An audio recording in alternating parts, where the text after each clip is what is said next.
নমস্কার বন্ধুরা, আজকে আমি আপনাদেরকে দেখাতে চলেছি কীভাবে কাঠগোলাপের গাছ থেকে খুব সহজেই এইভাবে কাটিং থেকে চারা তৈরি করা যায়। তো এই সময়টা হচ্ছে সবথেকে উপযুক্ত একটা সময় গাছের কাটিং থেকে চারা তৈরি করার। পাচ্ছেন আমার সামনে একটা কাঠগোলাপের গাছ আছে, যেটা মোটামুটি 3 ফুট 3.5 ফুট মতো উচ্চতা বিশিষ্ট গাছ। তো প্রথমেই আমাদেরকে একটা খুব হেলদি একটা গাছ বা ডাল নির্বাচন করতে হবে। চেষ্টা করবেন এরকম কচি সবুজ রঙের ডাল না নেওয়ার, এতে সাকসেস রেট অনেক কম হয়। আমরা যে কাটিং টুলটা দিয়ে গাছের ডাল কাটবো সেটা অবশ্যই স্টেরিলাইজ করে নিতে হবে। আমি এখানে হাইড্রোজেন পারক্সাইড ব্যবহার করছি।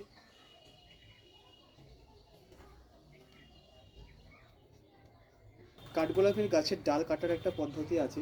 বড় গাছ হলে কোনো সমস্যা নেই, কিন্তু আপনার যদি ছোট গাছ থাকে এবং সেখান থেকে চারা তৈরি করতে চান, তাহলে এইরকম যখন দুটো বা তিনটে ডাল থাকবে, অবশ্যই কিন্তু আপনাদেরকে প্রত্যেকটা ডাল সমান মাপে কেটে নিতে হবে। আমি এটা আগে যেহেতু কেটেছিলাম, এবার এর মধ্যে যে গ্রোথগুলো আসছে, নতুন যে ডাল বেরোচ্ছে, এগুলো কিন্তু এদের সঙ্গে সমানভাবে বেরোতে পারবে না, কারণ এইগুলোতে খাবার আগে পৌঁছবে এবং এগুলো আগে তাড়াতাড়ি বড় হবে। সবথেকে স্ট্যান্ডার্ড সাইজের ডাল কাটতে হয় 10 ইঞ্চি বা 12 ইঞ্চি। মোটামুটি একটা আন্দাজ করে কেটে নিচ্ছি।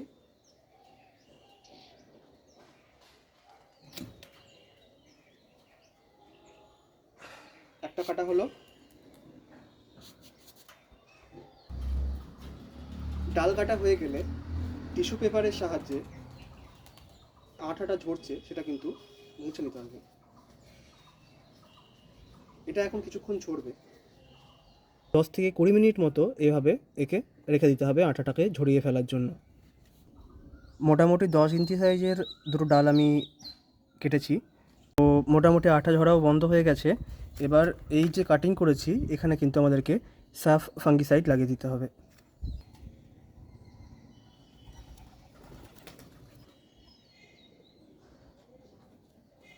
শুকিয়ে গেছে। এরপরে যে কাজটা আমাদেরকে করতে হবে সেটা হচ্ছে খুব গুরুত্বপূর্ণ একটা কাজ।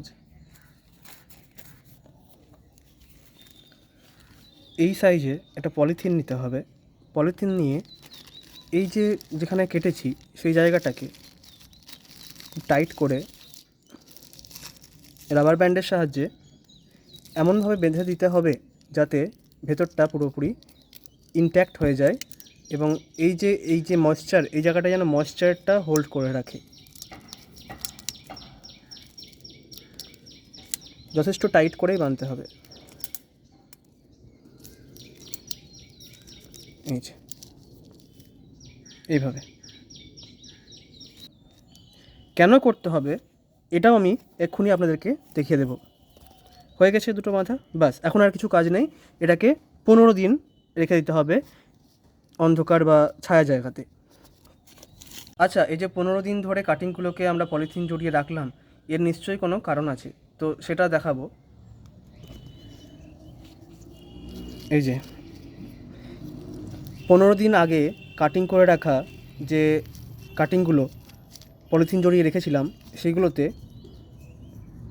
প্রত্যেকটায় দেখতে পাচ্ছেন কীভাবে ফুলে গেছে। এগুলো হচ্ছে কিন্তু ক্যালাস। এইটা হচ্ছে রুট জোন। এই রুট জোনটা যদি তৈরি হয়ে যায় এরকম সুন্দরভাবে, আপনার কাটিং রেট, মানে সফলতার হার, কাটিং থেকে চারা করার সফলতার হার কিন্তু একদম 100% হবে। এই দেখুন কত সুন্দর রুট জোন তৈরি হয়ে গেছে। আমি খুলে দেখাই পলিথিনটা।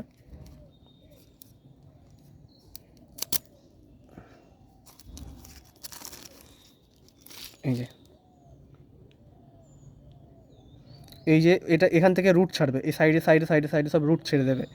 এখান থেকেই খুব সহজে চারা তৈরি হয়ে যাবে। আশা করি বুঝতে পেরে গেছেন কীভাবে সহজেই রুট জোন তৈরি করা হয়। তো রুট জোন তৈরি করার পর আমাদেরকে এরকমভাবে পটিং করে নিতে হবে, এবং ট্রান্সপারেন্ট গ্লাসেই পটিং করতে হবে, কারণ আমরা রুট বেরোলে সহজেই দেখতে পাবো। তো এই যে পটিং মিডিয়াটা কীভাবে তৈরি করেছি সেটাও কিন্তু আমরা পরে ভিডিওতে আলোচনা করব। ধন্যবাদ।